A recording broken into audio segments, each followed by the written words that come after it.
तो हे classics, hello and good morning बच्चों, कैसे हो आप लोग। आई होप आप सब बहुत अच्छे, प्यारे और मजे में होंगे।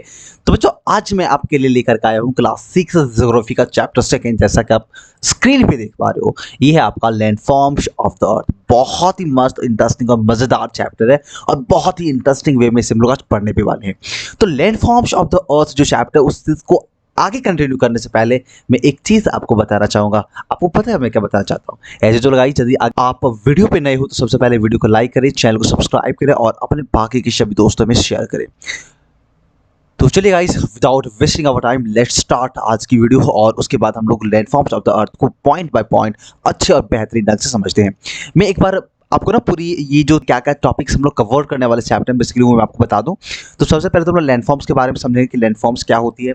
फिर लैंडफॉर्म्स जो हमें दिख रही होती है, बेसिकली जो भी अर्थ के लैंडफॉर्म्स है उसका फॉर्मेशन कैसे हो, उसके पीछे का क्या रीजंस है, उसके बारे में हम लोग पढ़ेंगे।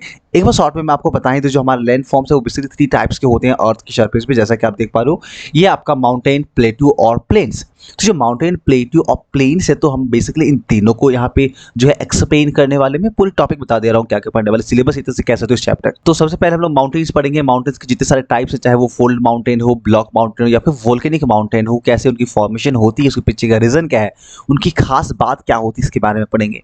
जब हमारा माउंटेन्स कंप्लीट हो जाएगा तो माउंटेन के बाद हम लोग वैलीज के बारे में पढ़ेंगे और जो इंपॉर्टेंस है माउंटेन का, इसके बारे में पढ़ेंगे। और फिर इसके बाद जो हमारा नेक्स्ट टॉपिक होगा वो होगा प्लेट्यूज। और प्लेट्यूज के जितने सारे टाइप्स हैं, बेसिकली कौन कौन से टाइप्स के प्लेट्यूज होते हैं, इंडिया में कहाँ कहाँ प्लेट्यूज होती है, इसके बारे में हम लोग देखेंगे। जब प्लेट्यूज हमारा कंप्लीट हो जाएगा तब एंड में आएगा थर्ड लैंडफॉर्म, जो कि हमारा प्लेन होगा। और प्लेन्स के बारे में हम लोग स्ट्रक्चरल प्लेन्स, इरोजनल प्लेन्स और डेपोजिशनल जो प्लेन्स है उनके जितने सारे टाइप्स बेसिकली कह सकते हो, इसके बारे में पढ़ेंगे। जो प्लेन्स की फॉर्मेशन है वो कैसे होती है, कैसे पत्थरों के टूटने से बेसिकली आपका सॉइल का निर्माण होता है, इस बारे में भी हम लोग आज के इस चैप्टर में पढ़ने वाले हैं। इन सभी टॉपिक्स को कवर करने के बाद गाइस हम लोग इंपॉर्टेंस ऑफ प्लेन्स पढ़ेंगे कि जो प्लेन्स है उसकी खास बात क्या है, उसकी क्या इंपॉर्टेंस है, वर्ल्ड के किन किन भागों में बेसिकली प्लेन्स पाई जाती है, यहाँ पे स्क्रीन पे मैप में देख पा रहे हो। इन सभी को कंप्लीट करेंगे और इस तरह से हमारा जो चैप्टर है बच्चों वो कंप्लीट हो जाएगा। चैप्टर के कंप्लीट होने के बाद जो नेक्स्ट वीडियो आएगी वहाँ पे हम लोग चैप्टर के क्वेश्चन आंसर बीट्स और जो ऑब्जेक्टिव है उसे मैं एक्सप्लेन करूंगा। जैसा कि आप ना कुछ ऑब्जेक्टिव आपको लिखा हुआ दिख भी रहा होगा, तो इस सबको कंप्लीट करने वाले। इसके बाद हमारा क्वेश्चन आंसर आएगा और इन सारे क्वेश्चन को कंप्लीट करेंगे, चैप्टर हमारा कंप्लीट हो जाएगा। फिर हम लोग चैप्टर सेकेंड और उसके आगे बढ़ेंगे। तो गाइस चलिए शुरू करते हैं। तो ये आपका लैंडफॉर्म्स ऑफ द अर्थ है। तो सबसे पहले हम लोग लैंडफॉर्म्स को समझेंगे और एंड में ना मैं आपको वीडियो में दिखाऊंगा भी लैंडफॉर्म्स जो हमारा अर्थ का प्रेजेंट में है वो जो अलग अलग टाइप्स है बेसिकली वो कहाँ और कैसे होते हैं। तो लैंडफॉर्म्स के बारे में बात करी जाए तो बच्चों, जो भी आप जहाँ पे भी हो तो अपने घर के बाहर निकलो और जो भी आपको धरती नजर आती है ना, धरती माता जो बेसिकली आपको नजर आती है, तो ये जो जमीन की बनावट है, कहीं आप देखते हो कि बहुत ज़्यादा पथरीला होती है, कहीं पे आप देखते हो कि नदी नाले झाले हैं, कि पूरी की पूरी प्लेन नजर आती है, पूरी फील्ड नजर आती है, कहीं पे बहुत उबड़ खाबड़ जो है वो जमीन नजर आती है। दैट मीन्स कहीं पे जो ऊंची ऊंची चीज़ें नजर आती है ना, ऊंचे ऊंचे पहाड़ जो नजर आते हैं वो माउंटेन हो गए। जो प्लेन नजर आती है, जो समतल जमीन नजर आती है वो आपके प्लेन हो गए। और कहीं कहीं आपको ना प्लेटूज नजर आते हैं। चलिए मैं आपको सबसे पहले वीडियो में दिखा ही देता हूँ कि एक्चुअली ये चीज़ें क्या होती है। ये मैं पूरी वर्ल्ड की मैप है तो अर्थ की मैप खोल रहा हूँ, पूरी अर्थ यहाँ पर नजर आएगी आपको। चलो अच्छी बात है। ये मैं आपको सबसे पहले आपको इंडिया ले चलता हूँ और इंडिया की कौन सी पार्ट में आपको दिखाऊँ। चलिए मैं चलता हूँ यहाँ से ना सीधे सीधे कश्मीर चलता हूँ और कश्मीर में आपको माउंट एवरेस्ट दिखाता हूँ। तो मैं यहाँ पे सर्च कर लूँ पहले से माउंट एवरेस्ट।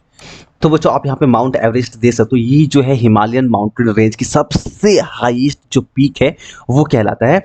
तो ये जो माउंट एवरेस्ट आपको नजर आ रही है, तो ये क्या है, अर्थ की जो प्लेन है, या तो अर्थ की यदि एक लेवल को मेजर करा जाए तो उस लेवल से सबसे हाईएस्ट पॉइंट है। और यहाँ से जो रिवर्स ओरिजिनेट हो रही है वो आपको नजर आ रहा होगा। इस वाले पार्ट को देखो तो आपको पूरी स्नो स्नो व्हाइट व्हाइट नजर आती है। और यहाँ से ठीक आप राइट साइड देखते हो तो इधर का जो रीजन है वो आपको बंजर जैसा लग रहा हो, कहीं कहीं से थोड़ी पूरी कहीं पे पानी नजर आ रहा होगा लेकिन जंगल कहीं पे नजर नहीं आ रहा होगा। लेकिन ठीक इसके आप राइट साइड में, लेफ्ट साइड में आते हो तो यहाँ पे हमारा लखनऊ, अहमदाबाद, सूरत वगैरह बहुत सारे जो रीजन है बेसिकली जो इंडिया वाला पार्ट है, यहाँ पर देखो आपको हरियाली नजर आती है ना, पूरा हरा भरा नजर आ रहा है। तो बच्चों तो इन दी शॉर्ट बात करी जाए तो आपको अलग अलग लैंडफॉर्म्स बेसिकली अर्थ के सरफेस पे नजर आते हैं। कहीं पे आपको माउंटेन नजर आ रहा होता है, कहीं पे आपको प्लेन नजर आ रहा होता है, कहीं पे आपको सागर नजर आ रहे होते हैं, कहीं पे नदियां नजर आ रही होती है। तो ये जो डिफरेंट डिफरेंट स्ट्रक्चर और बनावट है ना अर्थ के सरफेस पे, उसे हम लोग कहते हैं लैंडफॉर्म्स। क्या लिखा है, the surface of the earth is not uniform. Earth का जो सरफेस है बच्चों क्या नहीं है, यूनिफॉर्म नहीं है। यूनिफॉर्म दैट मीन्स ना वो इक्वल नहीं है, एक जैसे नहीं है। At some places it is several thousands meter above the mean sea level. कहीं कहीं पे कोई कोई प्लेसेस ऐसी है जो मीन सी लेवल से ना उसकी जो हाइट है वो कई थाउजेंड्स मीटर अबव है। जैसे कि आप माउंट एवरेस्ट देख लो, उसकी हाइट कितनी है बच्चों, कमेंट बॉक्स में कमेंट करके बताओ। मैं आपको थोड़ी सी हिंट बताता हूँ, 8 से ऊपर है और 9 किलोमीटर से बेसिकली आपके नीचे है। इस चीज़ को कमेंट बॉक्स में कमेंट करो, जो आपके राइट आंसर होंगे उसे मैं हार्ट दे दूंगा, आप समझ जाना कि वो राइट आंसर है। आगे है while at other places it is flatter, बाकी जो प्लेसेस हैं वो फ्लैट होती है। तो ये जो वेरिएशंस है ना ऑन द अर्थ सरफेस, उसे ही हम लोग कहते हैं रिलीफ फीचर्स और लैंड फॉर्म्स। कई जगह पे ना आपको रिलीफ फीचर्स ऑफ अर्थ भी देखने को मिलती है, तो वो सेम चीज़ है। लैंड फॉर्म्स और रिलीफ फीचर्स में कोई डिफरेंस नहीं है। लैंड फॉर्म्स जो ये बनी है डिफरेंट डिफरेंट टाइप्स की, वो क्रिएटेड और डेवलप्ड होती है by two types of forces. अब आपके दिमाग में बच्चों ये भी आ सकता है कि ऐसा क्यों है कि अर्थ की जो सरफेस है वो बहुत ही अलग अलग प्रॉपर्टीज की पाई जाती है, जो अर्थ का रिलीफ है वो बेसिकली सरफेस जो है वो अलग अलग वेरिएशन में होती है। तो ऐसा क्यों है, कहीं पे ऊंचा नजर आता है, कहीं पे नीचे नजर आता है। तो बच्चों इसके पीछे दो जो फोर्स है ना वो रिस्पॉन्सिबल होती है। पहला है एंडोजेनिक फोर्सेस और the second one is exogenic forces. तो अब आपके दिमाग में आ रहा होगा सर ये एंडोजेनिक फोर्सेस क्या है, एक्सोजेनिक फोर्सेस क्या है, इसे भी डिफाइन कर दो। भाई आप पेशेंस रखो ना, मैं सब चीज बता रहा हूँ। देखो एंडोजेनिक फोर्सेस के बारे में मेरी यदि बात करी जाए तो एंडोजेनिक फोर्सेस के बारे में आप लिख सकते हो बच्चों, ये जो फोर्सेस है वो ओरिजिनेट होती है from within the earth are called endogenic और टेक्टोनिक फोर्स, यानी कि वो फोर्सेस जो अर्थ की सरफेस के अंदर से आती है, यानी इनसाइड द अर्थ से जो फोर्सेस ओरिजिनेट होती है और उसकी वजह से अर्थ के लैंडफॉर्म्स पे जो परिवर्तन आता है उसे हम लोग एंडोजेनिक फोर्सेस कहते हैं। और जो एंडोजेनिक फोर्सेस उसे टेक्टोनिक फोर्सेस के भी नाम से जाना जाता है। These forces create irregularities on the earth surface, earth की सरफेस पे जो वेरिएशन है ना वो एंडोजेनिक फोर्सेस की वजह से आती है। They cause upliftment and subsidence of the earth surface, ये क्या करती है अर्थ की सरफेस पे अपलिफ्टमेंट लाती है और सब्सिडेंस लाती है। जैसे मान लो ये हमारा अर्थ का सरफेस है, तो कभी कभार क्या होता है अर्थ की सरफेस पे जो ऊंची स्थान नजर आती है ना, तो ये बस एंडोजेनिक फोर्सेस की वजह से होती है। ये फोर्स के अंदर से जो एंडोजेनिक फोर्सेस है वो क्या करती है, इस जमीन को कभी कभार ऊपर पहुंचा देती है। अच्छा दूसरी बार क्या होती है, कभी कभी जो हमारा अर्थ है वो नीचे की तरफ धंस भी जाती है कुछ इस प्रकार से, तो इसे हम लोग कहते हैं सब्सिडेंस। बोलोगे सर क्या मजाक कर रहे हो, ऐसा भी कभी संभव है क्या? क्या धरती का जो प्लेन है वहां से अर्थ के अंदर से आने वाली जो एंडोजेनिक फोर्सेस है वो धरती को थोड़ी ना ऊपर लेके जाएगी? या फिर आप कह सकते हो कि जो अर्थ का प्लेन सरफेस वो नीचे कैसे धंसेगी? संभव ही नहीं है। देखो बच्चों मैं आपको तो इसकी प्रैक्टिकल बताता हूँ, मैं जो भी बात करता हूँ हवा में तो मैं कुछ बात करता ही नहीं। आपको मैं दिखाता हूँ, अभी हाल फिलहाल में कुछ दिनों पहले की बात है, अपने राजस्थान में, यदि आप उस साइड से हो तो शायद चीज़ें पता होगा आपको, तो न्यूज़ आपने देखा होगा तो आपको पता होगा। बीकानेर में बेसिकली क्या हुआ कि हाल फिलहाल में एक मेन रोड जो जाती है, सड़क जो जाती है, उस सड़क के आसपास में जो जमीन है वो बेसिकली धंस गई थी। जैसे कि यहाँ पे इमेज में आप देख पा रहे हो, ये न्यूज़ आप पढ़ो क्या लिखा हुआ है कि आखिर बीकानेर में क्यों धंसी 70 फीट जमीन। ये जो जमीन है, जो ग्राउंड हमारा सरफेस है ना, वो 70 फीट तक नीचे चली जाती है। देखो आपका जो घर है उसकी ऊंचाई ऑलमोस्ट 10 to 15 फीट में एक फ्लोर हो जाती है। 17 फीट मत 70 फीट दैट मीन्स ना 7 फ्लोर्स इतनी जो ऊंचाई है वो जमीन नीचे धंस गया। पुलिस का पहरा लगा हुआ है, ग्रामीणों में अभी दहशत का माहौल है कि इसके पीछे का रीजन क्या है लोगों को पता ही नहीं है। मैं आपको नहीं यहाँ पे फिगर दिखाता हूँ, ये बड़ी वाली फिगर को देखो, ये एक रोड है, मेन रोड गया हुआ, और इस रोड के ठीक बगल में यहाँ पे आपको ये जो प्लेस दिख रही थोड़ी सी गड्ढे गड्ढे जैसी, तो ये ऑलमोस्ट 70 फीट नीचे जाके धंसा हुआ है। तो ये जो चीजें इसके पीछे का क्या कारण, तो इन सभी चीजों के पीछे आपका एंडोजेनिक फोर्सेस रिस्पांसिबल होती है, और उनके वजह से जो आपका अर्थ का सरफेस में आपको जो पहाड़ नजर आते हैं, माउंटेन्स नजर आते हैं, तो बड़ी बड़ी इसमें तो खड्डे नजर आते हैं, जो सब्सिडेंस नजर आता है वो सब बेसिकली एंडोजेनिक फोर्सेस की वजह से होती है। नेक्स्ट आपको आगे बढ़ने से पहले यहाँ पे ना एक मैप दी हुई है, इस मैप में आप देख सकते हो कि यहाँ पे आपको दिखाया गया है कि जो अर्थ का सरफेस है बेसिकली पूरे वर्ल्ड में वो डिफरेंट डिफरेंट लैंडफॉर्म्स को दिखा रहा है। डिफरेंट डिफरेंट लैंडफॉर्म्स के बारे में बात करी जाए तो जो अर्थ का लैंडफॉर्म्स है उसको बेसिकली 3 पार्ट्स में डिवाइड करा जाता है। जैसे कि आप यहाँ पे देख पा रहे हो, वो आपका माउंटेन होती है, प्लेट्यूज होती है और प्लेन होती है। यानी कि जो अर्थ का लैंडफॉर्म्स है, अर्थ की सरफेस को बहुत गौर से हम लोग देखें तो हमको 3 तरह की नजर आती है। एक माउंटेन नजर आएगा, दूसरा प्लेट्यूज नजर आएगा, और थर्ड आपको प्लेन्स नजर आएगा। तो इन तीनों जो आपका लैंडफॉर्म्स बेसिकली की अर्थ का है वो वर्ल्ड की किस किस रीजन में किस तरह की लैंडफॉर्म्स पाई जाती है इसके बारे में यहाँ पे मैप में दिखाया गया है। मैं इसे जो बच्चों यहाँ पे ना साफ साफ ये चीज नजर आ रहा होगा कि जो हिल्स और माउंटेन्स वाला एरिया है उसे थोड़ी सी ये कह सकते हैं ना ब्राउन कलर से दिखाया गया, जो डार्क ब्राउन कलर है। यदि मैं इंडिया के बारे में बात करूँ तो ये हमारा प्यारा भारत है, भारत के नीचे आपको श्रीलंका नजर आ रही है ना, वो श्रीलंका का जो पूरा रीजन है वो हिल्स एंड माउंटेन्स ही है। इंडिया के आप साउथ वाले पार्ट में देखते हो तो आपको यहाँ पे भी डार्क कलर की जो रीजन है वो नजर आ रहे हैं, तो इसे हम लोग कहते हैं हिल और माउंटेन वाला इलाका। और इस हिल और माउंटेन के बीच में सेंटर में आपको यहाँ पे ना थोड़ी सी लेस ब्राउन कलर की जो चीज़ें नजर आ रही वो आपका प्लेट्यूज है। और हम लोग जानते हैं इंडिया का जो साउदर्न पार्ट है वो प्लेट्यूज है, जो आपका सेंट्रल पार्ट है इंडिया का वो आपका प्लेट्यूज है। इसके ऊपर आप जाते हो तो यहाँ पे नॉर्दर्न पार्ट जो है इंडिया का, चाहे वो झारखंड, बिहार, बंगाल, उड़ीसा, दिल्ली वाला रीजन हो, पंजाब वाला रीजन हो, वो जो रीजन है वो प्लेन्स है। प्लेन्स में कहने का मतलब ना पूरी पूरी जैसे हम लोग ना खेल के मैदान होते हैं ठीक उस तरह से पूरी प्लेन होती है। ये तो इंडिया का बात हो गया, बट वर्ल्ड में और कहाँ कहाँ जो रीजन है प्लेन है, तो आप यहाँ पे यूरोप देख सकते हो पूरी तरह से प्लेन है। नॉर्थ अमेरिका का ये वाला रीजन देख सकते हो, साउथ अफ्रीका अमेरिका वाला ये रीजन देख सकते हो। अफ्रीका के भी कुछ कुछ रीजन हैं जो कि पूरी प्लेन्स है, और बाकी जो रीजन है अफ्रीका को पूरा का पूरा प्लेट्यू से भरा पड़ा है। तो ये जो आपको आप अच्छे से इस मैप को रीड कर लो, जो आपको ये नजर आ रही है थोड़ी सी लाइट ब्राउन कलर की, वो आपका प्लेट्यूज है, और जो डार्क ब्राउन कलर की नजर आ रही है बिल्कुल कॉफी कलर में, वो पूरी की पूरी आपका क्या है, हिल्स और माउंटेन वाला रीजन है। नेक्स्ट टॉपिक जो बच्चों हमें पढ़नी वो है आपका एक्सोजेनिक फोर्सेस। तो हमने अभी एंडोजेनिक फोर्सेस को फिनिश करा है, और एंडोजेनिक फोर्सेस के बाद जो नेक्स्ट टॉपिक इंपॉर्टेंट टॉपिक आपको देखनी है बच्चों, वो है एक्सोजेनिक फोर्सेस। तो एक्सोजेनिक फोर्सेस क्या होती है? एक्सोजेनिक फोर्सेस को आप ऐसे याद रख सकते हो, ई एक्स से एग्जिट मतलब बाहर, और यहाँ पे आप याद रख सकते हो ई एन से एंटर आने की, रूम्स के अंदर जाना, किसी चीज़ के अंदर जाना, तो एंटर से एंटर याद रखना, या फिर इनसाइड भी आप याद रख सकते हो। तो जो एंडोजेनिक फोर्सेस है वो धरती के अंदर से, और जो एक्सोजेनिक फोर्सेस है वो धरती की सरफेस के ऊपर से वर्क कर रही होती है।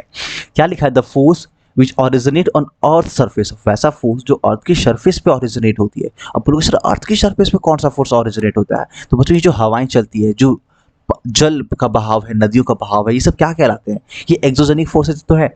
क्या अर्थ की सरफेस के ऊपर में जो हवाएं चलती है क्या उसमें फोर्स नहीं होती है? क्या आपको पता है बहुत, जब तेज हवाएं चलती है तो पेड़ पौधे गिर जाते हैं, तो पेड़ पौधे गिर जा रहे हैं, सारी चीजें आपकी उड़ जा रही है, एल्बेस्टर उड़ जा रही है, आपके बाल गंदे हो जा रहे हैं, सॉरी ये नहीं हो रहा है। तो इन सभी चीजों को क्या कह रहे हैं हम लोग? ये एक्सोजेनिक फोर्सेस ही तो है। जब तेज बहाव आता है, नदियों में बाढ़ आता है, तो आसपास की सारी जमीन को छील के काट के लिए अपने साथ ले जाता है, नदी में बहा ले जाता है, तो क्या उसको हम फोर्स कंसीडर नहीं कर सकते? क्या उसके वजह से चीजें में शेप साइज में बदलाव नहीं आ रहा है? तो बच्चों ये सब भी फोर्सेस है। तो इन सब अर्थ के सरफेस के ऊपर जो फोर्सेस है उनके द्वारा जो परिवर्तन लाया जा रहा है अर्थ की सरफेस पे लैंडफॉर्म से, उसे हम लोग एक्सोजेनिक फोर्सेस कहते हैं। These forces modify the irregularities created by the endogenic forces। हाँ ये चीज ध्यान देना, जो एंडोजेनिक फोर्सेस में हमने देखा कि these forces क्या करती है, क्रिएट करती है irregularities, लेकिन जो आपका एक्सोजेनिक फोर्सेस है वो बेसिकली क्या करता है, जो एक्सोजेनिक फोर्सेस के द्वारा जो भी इरेगुलरिटीज क्रिएट करा गया था उसे एंडोजेनिक फोर्सेस मेंटेन करता है, मॉडिफाई करता है, उसे ठीक करने का प्रयास करता है। बच्चों इसको ऐसे समझो, ये मान लो हमारा लैंडफॉर्म से ऐसे आपका अर्थ के जैसा है, बेसिकली यहाँ पे पहाड़ बना हुआ है, और इसके नीचे आते हो तो यहाँ पे मान लो बड़ी सी खाई बनी हुई है। तो अब जब हवाएं चलती है अर्थ की सरफेस पे, जब तेज हवाएं चलेगी तो इनको ठीक करने का प्रयास करती है। ये जो माउंटेन का हाइट है उसे वो धीरे धीरे कम करने का प्रयास करेगा, और फिर हवाओं के चलने से आसपास के जल के बहने से जो मिट्टियां बह के आएगी वो इसे ढकने का प्रयास करता है, और धीरे धीरे जो बड़ी बड़ी खाई होती है वो भर करके समतल और प्लेन्स बन जाती है। तो एक तरह से हम लोग कह सकते हैं जो आपका एंडोजेनिक फोर्सेस है वो माउंटेन बना रही थी, खाई बना रही थी, लेकिन जो एक्सोजेनिक फोर्सेस चाहे वो एयर वाला हो, वाटर वाला हो, तो बाकी अदर हो, वो क्या कर रहे हैं, इन चीज़ों को मेंटेन करने का प्रयास कर रहा है। They continuously wear down and rebuild the land surface. ये क्या करती है, कंटिन्यूसली वियर डाउन करती है, ठीक ठाक करती है धरती की सरफेस को, उसे रीबिल्ड करती है। The way the landforms have developed, जिस तरह से जो हमारा लैंडफॉर्म्स है वो डेवलप्ड हुआ है, offer the sound basis of their classification. तो अब बेसिकली जितने डिफरेंट डिफरेंट टाइप्स के हम लोग अपने अर्थ की सरफेस पे देख पाते हैं, तो उसके अकॉर्डिंग हम लोग लैंडफॉर्म्स को 3 पार्ट्स में डिवाइड कर पाते हैं, जो कि आपका माउंटेन है, प्लेट्यू और प्लेन्स होती है। इतनी सारी चीजें यदि आपको नजर आ गई है और समझ में आ गया, तो सबसे पहले हम लोग चाहेंगे इनके फर्स्ट पार्ट पे आने के माउंटेन को पढ़ेंगे। इसके पहले जो हमने पढ़ा, चाहे वो इसका बेसिकली आपका लैंडफॉर्म्स का इंट्रोडक्शन हो या फिर इसके बेसिकली फॉर्मेशन के रीजन हो, जहाँ पे हमने एंडोजेनिक और एक्सोजेनिक फोर्सेस के बारे में पढ़ा। कोई डाउट हो तो गाइस कमेंट बॉक्स में कमेंट करो। और अब हम लोग पढ़ना स्टार्ट करेंगे माउंटेन्स। नेक्स्ट जो टॉपिक बच्चों हमारा है वो क्या है, ग्रेट माउंटेन। चले इसे देखते हैं। माउंटेन के बारे में ये आपका वर्ड ऐसा है जिससे आप अनजान नहीं हो, इससे आप अच्छे से जान रहे हो, पढ़े भी हो, समझे भी हो। यदि वर्ल्ड के हाईएस्ट माउंटेन के बारे में आपसे पूछा जाए तो आप माउंट एवरेस्ट का नाम बस यूं ही ले लेते हो। तो माउंटेन तो आप जान ही रहे हो कि वो क्या होती है, कि अर्थ के सरफेस से जो एकदम ऊंचा वाला स्थान होता है, ऊंचा वाला पार्ट होता है, ये हैवी लैंड मास होती है जिसकी हाइट जो है प्लेन से और प्लेट्यूड से बहुत ऊपर होती है। देखो बच्चों इसका आंसर क्या लिखा हुआ है, देखा कि mountains are huge land masses which rise more than 900 meter above the mean sea level. जो माउंटेन है वो ह्यूज लैंड मासेस होती है जिसकी ऊंचाई 900 मीटर से अबव होती है सी लेवल से।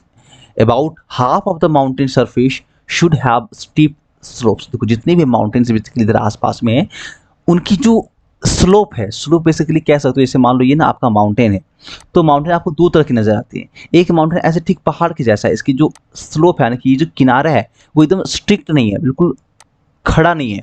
लेकिन यहाँ पे देख सकते हो ये जो रीजन है, ये जो माउंटेन है, इसकी जो रीजन बेसिकली स्लोप है वो बिल्कुल ढलावनुमा है। तो ये जो पार्ट है ना उसे हम लोग स्लोप कहते हैं। तो किसी किसी माउंटेन की जो स्लोप है वो बहुत ही ज़्यादा स्टीप होता है, बहुत ज़्यादा ढलाव होता है, और किसी किसी का जो माउंटेन है उसकी जो ऊंचाई है वो बिल्कुल खड़ी नहीं होती, थोड़ी सी स्लोप जो है वो थोड़ी कम होती है। Mountains are the highest landform, कह सकते हो अर्थ की सरफेस भी हाईएस्ट लैंडफॉर्म होती है, सबसे ऊंची वाली लैंडफॉर्म होती है। They are formed when large parts of earth crust are folded. तो ये माउंटेन बनती कैसे है, नेक्स्ट जो आपको समझने की, आखिर ये माउंटेन हमने समझ लिया कि इसे माउंटेन कहते हैं, बट ये माउंटेन बना क्यों है? बाकी जो सरफेसेस है वो प्लेन है, नीचे है, बट ऐसा क्यों है कि सिर्फ माउंटेन जो है वही अर्थ की सरफेस से बहुत ऊंचा पाया जाता है? तो ये बना कैसे होगा भाई? तो इसके पीछे का रीजन देखो बच्चों, यहाँ पे लिखा हुआ है कि large part of earth surface crust are folded, faulted and deform. यानी कि बेसिकली इसके बनने के ना दो तीन तरीके हैं जिनके द्वारा जो है आपका माउंटेन का फॉर्मेशन होता है। On the basis of their origin, इसके ओरिजिन के अकॉर्डिंग बात करी जाए तो जो माउंटेन है वो जनरली क्लासिफाइड करी जाती है बेसिकली थ्री टाइप्स में। फर्स्ट है आपका फोल्ड माउंटेन, सेकेंड है block mountain, and the third is volcanic mountain. तो ये जो थ्री टाइप्स ऑफ माउंटेन है वो उसके फॉर्मेशन के अकॉर्डिंग इसे डिवाइड करा गया है। मैं एक बार फिर से रिपीट करूंगा, fold mountain, block mountain and volcanic mountain. इसमें से ये जो नाम है ना, इसे सुन करके आपको बहुत अच्छे से समझ में आ जा रहा हो कि जो आपका वोल्केनिक माउंटेन कहीं ना कहीं वो वोल्केनो से रिलेटेड रहता होगा, बट ये फोल्ड माउंटेन और ब्लॉक माउंटेन क्या होती है। चलो बच्चों, आप इस चैनल पे आए तो मैं हर एक टॉपिक, हर एक लाइंस को आपको क्लियर कराता हूँ ताकि कोई भी चीज़ें आपकी छूट ना जाए। एग्जाम्स में चाहे आपसे क्वेश्चन एक्सटर्नल पूछा जाए या फिर इंटरनल पूछी जाए, क्वेश्चन के आंसर आप बस फटाफट दे जाओ। तो सबसे पहले हम लोग स्टार्ट करेंगे फोल्ड माउंटेन को जानना कि फोल्ड माउंटेन क्या होती है और इसकी फॉर्मेशन बेसिकली कैसे होती है। तो इसका आंसर लिख सकते हो बच्चों, the fold mountains are formed due to the folding of rock strata. Rock strata मतलब समझो ना, अर्थ के जो टेक्टोनिक प्लेटें होती है, यानी कि जिन रॉक्स पे हमारा पूरा अर्थ का सरफेस टिका हुआ है, उसमें फोल्डिंग आने की वजह से, फोल्डिंग आना मतलब देखो ना, ऐसे हम लोग इस तरह से मान लो चीज़ें होती है तो जो फोल्ड कहते हैं ना, मान लो कोई सीधी चीज़ें है, आप इसे फोल्ड करके रख दे रहे हो तो फोल्डिंग कराती है। आप क्या करते हो, अपनी जो ड्रेसेस हैं उसे भी फोल्ड करके रख रहे होते हो ना, मचोड़ उचोड़ के रख रहे होते हो। बाकी जो चीज़ें हैं उसे भी आप फोल्ड करते हो। एक ना खट्टी आती है, एक पलंग आती है, उसे फोल्ड किया जा सकता है बेसिकली। और कई सारी चीज़ें, आप इस वर्ड से तो अनजान तो एकदम नहीं हो। तो ये जो रॉक स्ट्रेटा है ना, उसमें फोल्डिंग आने की वजह से माउंटेन जो बेसिकली है उसका फॉर्मेशन होता है। एक सेकंड में से थोड़ा क्लीन कर लूँ, काफ़ी ज़्यादा ये डर्टी डर्टी लग रहा है और ऐसे में पढ़ाने में ना एकदम मज़ा ही नहीं आता, आपको समझ भी नहीं आता क्या एक्सप्लेन करना है, क्या एक्सप्लेन नहीं करना है, क्या हो गई है, क्या नहीं हुई है। बच्चों, आपको ये जो मैं चैनल पे आप नहीं हो तो वीडियो को लाइक तो कर ही दे रहे हो, ये तो हमको समझ में आ रहा है, बट आपको बतानी है कि जो मैं कॉन्सेप्ट चीज़ें आपको क्लियर कराने का प्रयास करता हूँ वो क्या आप पे इम्पैक्ट डालती है। जो मैं एक्सप्लेन करता हूँ, जो समझाता हूँ, क्या मैं आपको समझा पाता हूँ अच्छे से? यदि कर पा रहा हूँ तो आप गाइस लाइक करना बिल्कुल ना भूलें, क्योंकि लाइक्स बहुत कम आते हैं। लाइक्स इतने रहते हैं कि मैं ना देख के समझ नहीं पाता हूँ कि जो वीडियो मैं बना रहा हूँ वो बच्चों पे इम्पैक्ट कर रही है या नहीं कर रही है, उन्हें समझ में आ रही है या नहीं आ रही है, क्या वो सच में मेरे साथ कनेक्ट हो पा रहे कि नहीं। तो गाइस यदि ऐसा है, यदि आप को समझ में आती है तो कमेंट में कमेंट करो और बताओ, थोड़ी सी मुझे मोटिवेट करो ताकि मैं आपके लिए और जो वीडियोस हैं वो बनाता रहूं। अभी देखो ना, सेशन स्टार्ट हुए कितने टाइम्स हो गए, बट मैं आपकी क्लासेस से रिलेटेड काफ़ी सारे चैप्टर्स के एक्सप्लेनेशन लेके नहीं आ पा रहा हूँ, क्योंकि मैं अपने आप में ऑफलाइन कोचिंग्स में इतना टाइम नहीं मिल पा रही है, बिजी हूँ, जिस वजह से मैं आपको वीडियोस नहीं कर पा रहा हूँ। लेकिन हाँ, यदि आप कमेंट अच्छे अच्छे करते हो तो मैं टाइम निकाल करके आपके लिए बस वीडियो बनाऊंगा और आपको बेनिफिट होगी। तो गाइस कमेंट करके बताना ये बिल्कुल ना भूलें। चलिए हम लोग पॉइंट पे आते हैं। तो जो फोल्डिंग है वो अक्यूज होते हैं when two horizontal forces act towards a common plane from opposite direction. देखो क्या है ना, आपको मैं चीज जो बहुत ही इंटरनल चीज़ें बताता हूँ, किसी को बताना मत बच्चों। क्या लिखा है कि जो हमारा अर्थ है ना, जैसे मान लो अर्थ का सरफेस है, तो जो अर्थ की सरफेस है ना प्लेटें पर टिकी हुई है। अर्थ के सरफेस में जो हमारा अर्थ है उसमें कई सारी प्लेटें होती है और उन प्लेटों पे हमारा ये लैंडफॉर्म बेसिकली रखा हुआ है, तो कह सकते हो फंसा हुआ है। जैसे हम लोग जानते हैं ना, यदि आप मिल्क गर्म करते हो तो मिल्क के ऊपर में एक लेयर जम जाती है और वो लेयर इतनी स्ट्रांग होती है कि यदि उस पर आप थोड़ी सी कोई बहुत हल्की चीज़ पेपर वगैरह गिरा दो तो नीचे नहीं जाती है। ठीक उसी प्रकार से अर्थ का जो सरफेस है, इंटरनल जो पार्ट है, वहाँ पे ना मैग्मा होती है, वो हमेशा उबलते रहता है।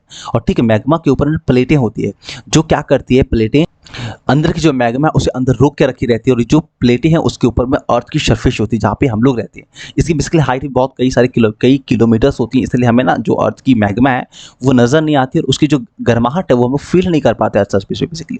इसके बारे में आप आगे के क्लासेस में, आगे के चैप्टर्स में इसके धीरे धीरे ये जो पॉइंट है उसे आप क्लियर करोगे। फिलहाल हम लोग अपने पॉइंट पे फोकस करते हैं। तो क्या कह रहे हैं, जो प्लेटें हैं ना वो जब आपस में एक दूसरे की तरफ एक दूसरे के ऑपोजिट डायरेक्शन में आके मान लो गलती से कभी टकरा जाती है, इसके मूवमेंट होती है, क्योंकि जो नीचे वाली पार्ट है वो क्या है, मैग्मा है, वो हमेशा बॉयल कर रही होती है, उबल रही होती है।